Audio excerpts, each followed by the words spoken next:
tema que me toca a mí exponer es el aprendizaje.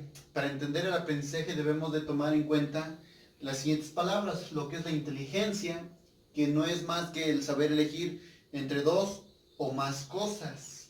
El saber, ¿qué es el saber? Es la causa expresada a través de vivencias y experiencias recibidas por el aprendizaje, valga la redundancia. ¿Qué es el aprendizaje como tal? Es la adquisición de conocimiento de algo por medio de estudio y experiencia.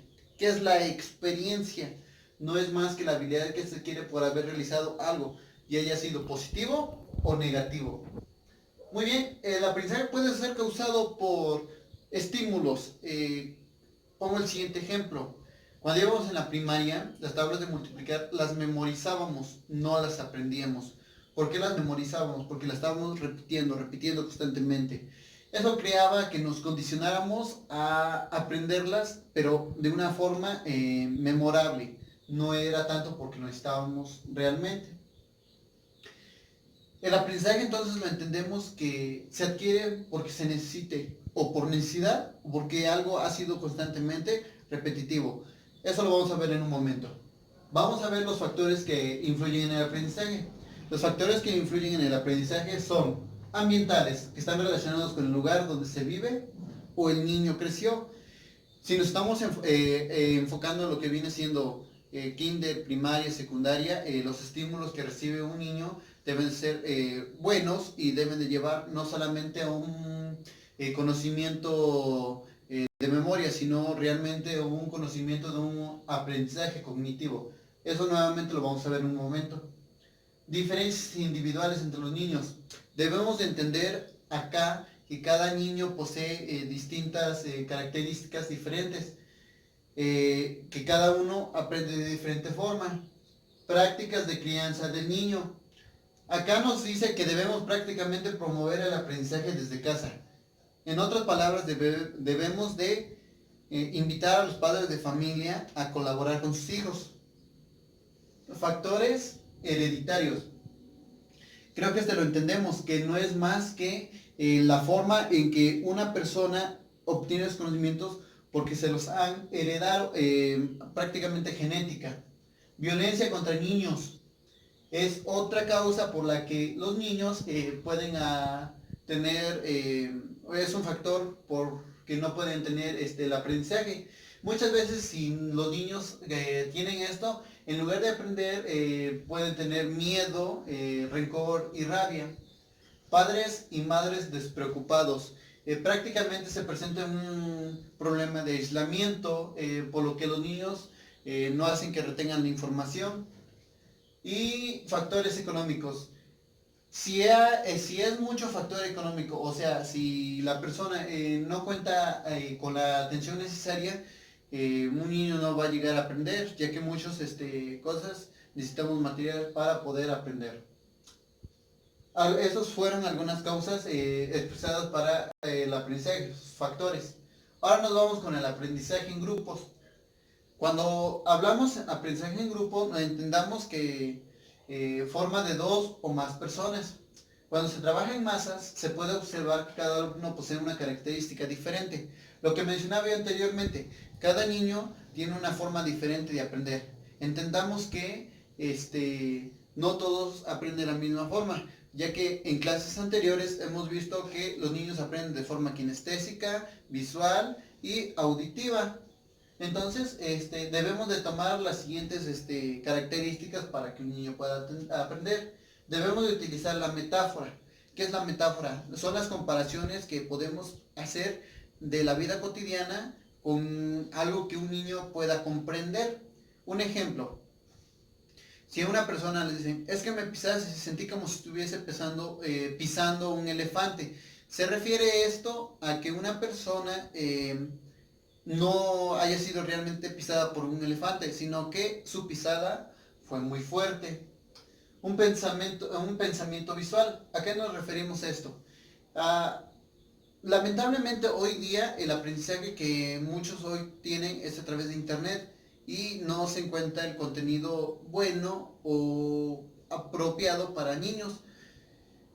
Entonces si vamos a utilizar el pensamiento visual, debería de ser un pensamiento crítico que los aprenda a desarrollarse a cada uno de ellos con contenidos de visualización, contenidos educativos. Fantasía, ¿a qué nos referimos con fantasía? Un niño siempre va a estar imaginando, va a crear, va a manejar sus ideas en su cabecita. Y uno como persona adulta no debe de dejar las fantasías a un lado, ya que son un medio por el cual están aprendiendo, aparte de que se pueden relacionar con otros niños. La experimentación directa. Acá nos vamos al enfoque desde cuando son niños. Quiero recordar a Watson, que experimentó con un niño solamente para dar a conocer que ese niño todo lo aprendía. Entonces, cuando hablamos de la experimentación directa, el niño debe de experimentar por sí mismo. Hablamos también de un aprendizaje que es latente, que es cuando se adquiere el conocimiento sin estudios. Pongo un ejemplo. Una persona que es campesina, no sabe trabajar, no sabe leer, no sabe escribir, pero sabe trabajar el campo. Adquiere su conocimiento sin necesidad de un estímulo, porque lo está necesitando. Sabe que si no aprende a trabajar el campo, va de cierta forma a sufrir de forma económica. Y un aprendizaje cerrado, se adquiere conocimiento por sí mismo. Parecido, sí, pero con la diferencia que esta persona tiene los conocimientos y habilidades y los ha aprendido por sí mismo, sin la necesidad de que tenga prácticamente una necesidad, valga la redundancia. Nos vamos al aprendizaje como tal. El aprendizaje necesita una motivación o una necesidad. Cuando referimos a motivación es un estímulo y se va a obtener una respuesta. Cuando nos vamos a una necesidad, lo pongo con el mismo ejemplo. Si una persona necesita aprender algo y no lo sabe trabajar, entonces va a crearse la necesidad de aprender un oficio para que pueda subsistir. ¿Cómo se obtiene el aprendizaje? Para que se retenga el aprendizaje o un recuerdo, debe de ser relevante, importante o necesario. Relevante, ¿por qué? Si una persona no le interesa la plática o no le interesa algún tema, no le va a ser relevante, lo cual no lo va a llevar a ser repetitivo, lo cual no va a generar un recuerdo, lo cual no va a generar un aprendizaje. Para la persona, si no es importante algún tema, sucede lo mismo, no va a generar constructos repetitivos, no va a generar recuerdos y no va a obtener un aprendizaje.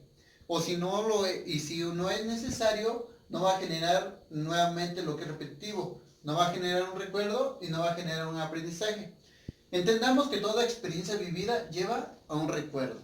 Ok, si no se tiene como importante, relevante o necesario, nuestro cerebro simplemente lo olvida. Para toda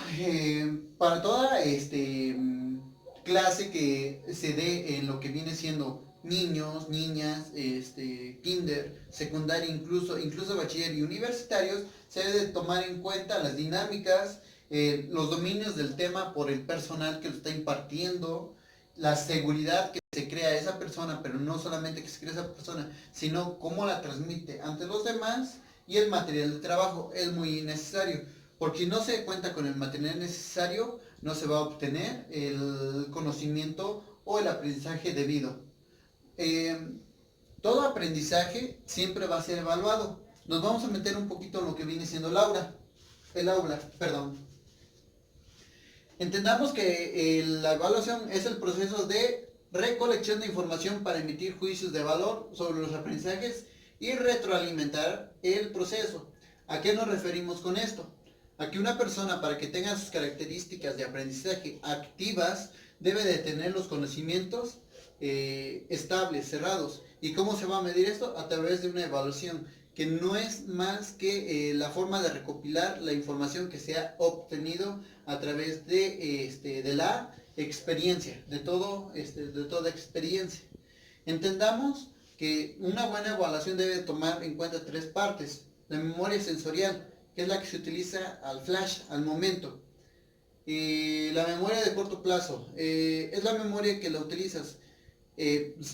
Pongo un ejemplo. Cuando una persona estudia para un examen, utiliza muchas veces la memoria a corto plazo, porque estudia para el examen, pero después de un determinado tiempo, aunque haya aprobado el examen, ya no se va a acordar de qué fue ese examen. Y peor aún, no se va a demostrar que tenga los conocimientos o el aprendizaje bien establecido.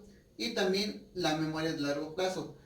La memoria de largo plazo enfoca estas dos, ya que debe de tomar el conocimiento al momento, debe de tomar el conocimiento para el corto plazo y lo debe llevar a largo plazo, sin que lo olvide.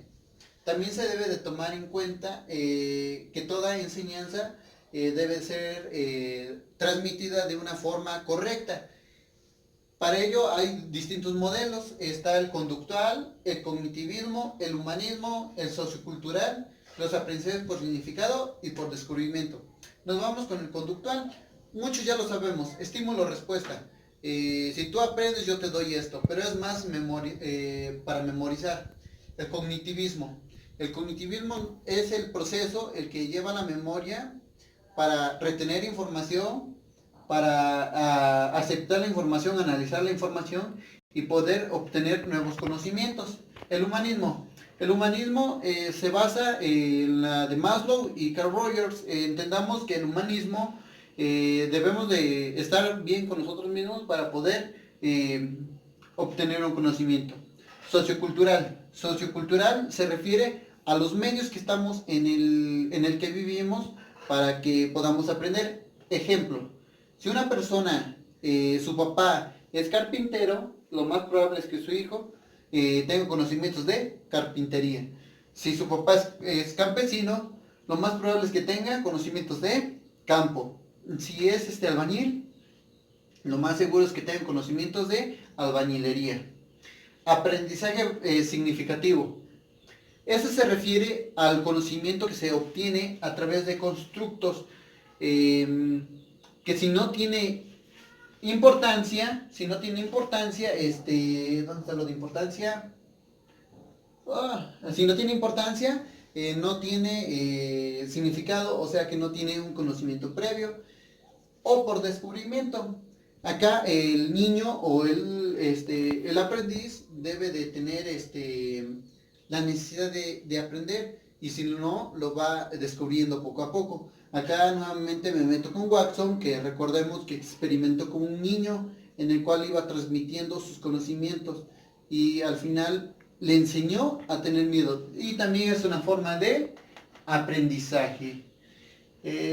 Hasta acá mi tema. ¿Alguna duda? Me la hacen llegar a WhatsApp y yo les estaré contestando lo más brevemente posible.